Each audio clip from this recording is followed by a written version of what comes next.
Tout le monde semble être d'accord que le règne d'Édouard II a été un désastre. Son père, le roi Édouard Père, était une force dominante et tout ce qu'un roi médiéval devait être.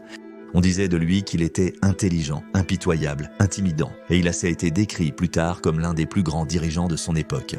Son fils, cependant, était l'opposé, connu pour passer son temps à flâner avec, je cite, « des gens simples », au lieu d'assister à la messe ou de remporter des batailles. On disait aussi de lui qu'il était enclin à des accès de violence et avait une obsession alarmante pour ses favoris. Retournons au XIVe siècle et essayons de découvrir qui était Édouard II, ce qui a conduit à sa chute spectaculaire, et s'il a vraiment été tué au château de Berkeley en 1327 lorsqu'un tisonnier rougeoyant a été inséré dans son anus. Le roi de la montagne Édouard II est né à Carnarvon en avril 1284 lorsque son père était en train de sceller sa conquête du pays de Galles. Il était le 14e enfant de la reine espagnole Éléonore de Castille et du roi. Il n'était pas destiné à régner, mais les destins ont été cruels envers ses parents qui ont perdu plus de la moitié de leurs enfants à cause de maladies médiévales avant leurs 12 ans. Avec la mort de ses 3 frères aînés, Édouard est devenu héritier du trône alors qu'il n'avait que quelques mois. Il ressemblait peut-être à son père en termes de physique, étant grand, beau et fort, mais leur personnalité était là complètement différente. Même ses passe-temps étaient étranges car il rejetait les activités habituelles des princes comme la chasse, le joute et la fauconnerie, préférant des poursuites plus rustiques et des occupations grossières. Selon le grand chroniqueur anglais et moine bénédictin Ranulph Higdon, citation, ce Édouard II était un bel homme de grande force mais non conventionnel dans son comportement. Il préférait la compagnie des bouffons, chanteurs, acteurs, charretiers, fossoyeurs, rameurs, marins et autres mécaniciens à celle de la noblesse. Il buvait trop, trahissait trop facilement les confidences, frappait sans provocation ceux qui l'entouraient et suivait les conseils des autres plutôt que les siens. Il menait une vie extravagante et splendide, était volubile, incohérent, malchanceux face à ses adversaires et traitait les membres de sa maison avec sauvagerie. Flirtant avec le désastre, le plus grand défaut du jeune Édouard était sa fixation sur ses amis. Lors de son couronnement avec sa femme Isabella, l'ami d'enfance d'Édouard, Piers Gaveston, était mis en avant. Le roi n'avait d'yeux que pour Gaveston, allant jusqu'à lui présenter les bijoux d'Isabella et les cadeaux de mariage. Était-ce une relation homosexuelle dans le sens où nous comprenons l'homosexualité aujourd'hui ? Il est incertain qu'Édouard ait eu une relation homosexuelle, bien qu'un écrivain ait déclaré que pour lui, c'était un amour dépassant celui d'une femme, mais sans source contemporaine explicite pour le confirmer. Un autre a écrit, je cite, « Je ne me souviens pas avoir entendu qu'un homme en aimait tant un autre. Notre roi était incapable de faveurs modérées, et à cause de ses pairs, on disait qu'il s'oubliait lui-même. » Higdon a noté qu'Édouard était devenu, je cite, « passionnément attaché à une personne plus que toute autre qu'il chérissait, exaltait, honorait et comblait de cadeaux. Le résultat d'une telle infatuation était que l'amant et l'aimé étaient tenus en odium, le peuple scandalisé et le royaume amené à la ruine. Il se pourrait qu'Édouard était bisexuel. Il a eu 4 enfants avec sa femme Isabella et au moins un enfant illégitime. Gaveston était également marié et avait des enfants. Comme l'a déclaré l'auteur anonyme de Vita Edward Secundi, La vie d'Édouard II, il se pourrait que le duo ait eu un pacte de fraternité et un lien indissoluble. De tels pactes étaient impopulaires pendant le Moyen-Âge, surtout entre les militaires. Ce qui était clair, c'est qu'Édouard et Piers faisaient de leur mieux pour offenser la noblesse anglaise. Une noblesse qui était déterminée à réformer et qui croyait que quelles que soient les pertes subies par le royaume, c'était à cause de la relation inappropriée entre le roi et Gaveston. Ils ont vu une opportunité d'exercer leur autorité sur le jeune roi et ont donné à Édouard un ultimatum, se débarrasser de Gaveston ou faire face à une guerre civile. Gaveston a donc été envoyé en Irlande pour y gouverner au nom du roi. Mécontent, Édouard a utilisé la corruption et les menaces contre ses nobles qui ont cédé et permis le retour de Gaveston en Angleterre. De retour chez eux, le couple a persisté dans son mépris envers eux. Édouard a persisté à vider le trésor avec sa guerre contre les Écossais et Gaveston a continué à les provoquer, leur donnant même des surnoms tels que le chien noir, Dardenne, Joseph le Juif et ventre éclaté.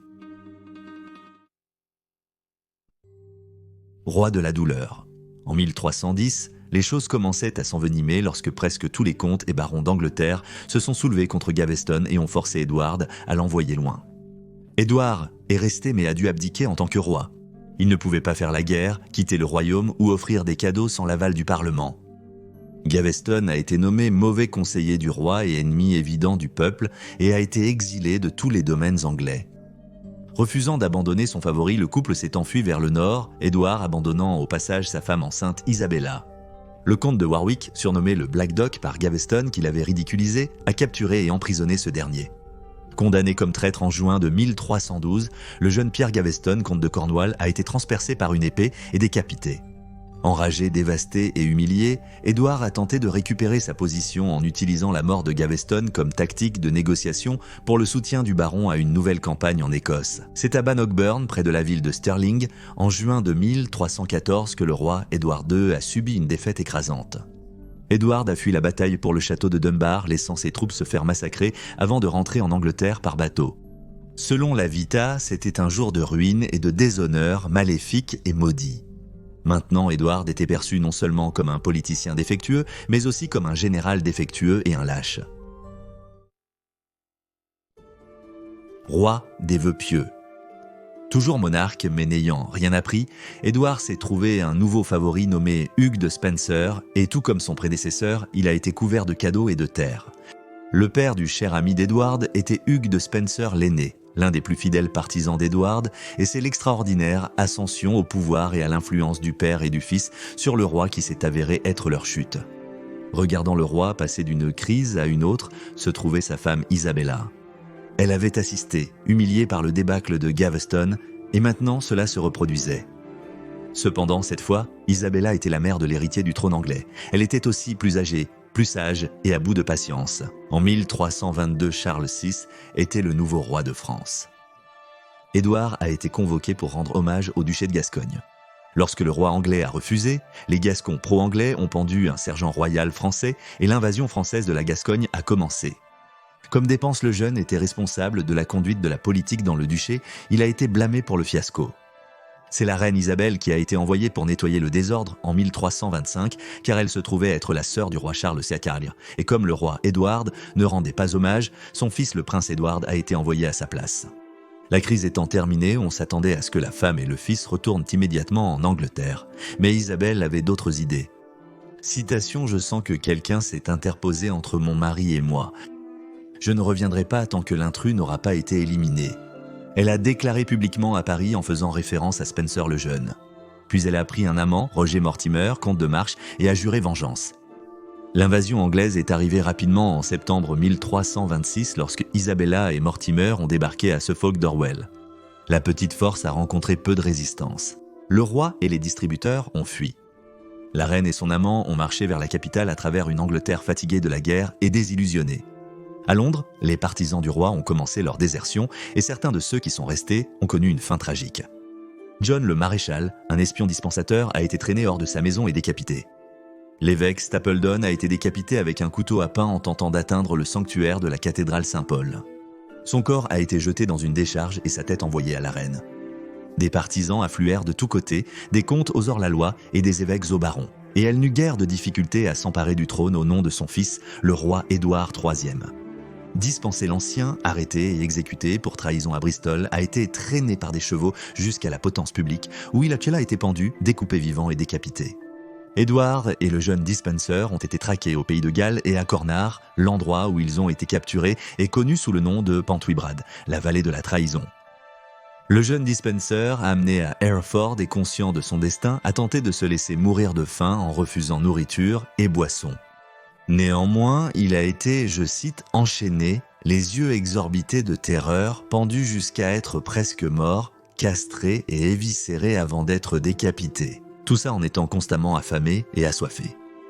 Le roi Édouard II a été accusé de trahison envers le pays, de la perte de l'Écosse et de la Gascogne, et d'opprimer et ruiner ses sujets. Il a été le premier monarque anglais à être déposé, et à 42 ans, son règne était terminé. Le couronnement d'Édouard, IIIe 14 ans, s'est déroulé le 1er février 1327 avec Mortimer comme dirigeant de facto de l'Angleterre. Son père a été gardé prisonnier dans la salle de garde du château de Berkeley où l'on dit qu'en raison de complots visant à le libérer, il a été assassiné le 21 septembre. Où l'était-il ? S'en sortir avec un meurtre.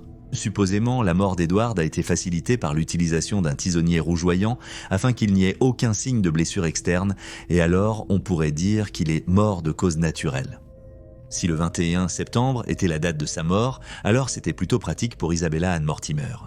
Comment savons-nous qu'il est bien mort à cette date? C'est enregistré dans les comptes du château de Berkeley.